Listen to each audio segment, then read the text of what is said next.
Сайн байна уу? Та бүхэнд энэ өдрийн мэндийг хүргэе. Өнөөдрийн хичээл маань сагсан бөмбөг шийдэх тоглоом байна. За урд энэ сагс байрлуулан тавьсан байна. За энэ хүүхдийн өмнө байрлуулсан конус сагс хоёроо хэмжээ 1 м-ийн зайтай. За хүүхд маань конусны ард зогслоо. Хоёр гарын алын дээшээ гарын алан дээр бөмбөгийг байрлуулан сагс руу бөмбөгийг дээш нь хөөргөн шиднэ. Хүүхд маань 3 удаа сагсанд бөмбөг оруулах.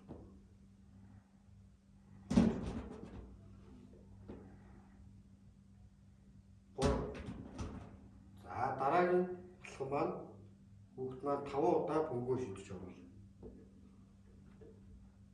1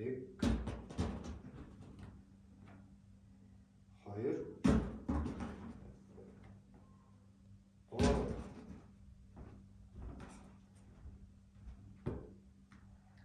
4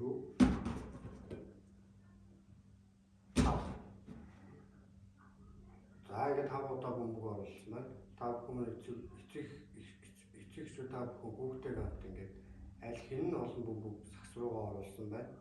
Тэр нь хожно гэсэн дүрмээр цаашаа тоглоомын үргэлжлүүлэлт тоглох боломжтой анхаарал хандуулсан.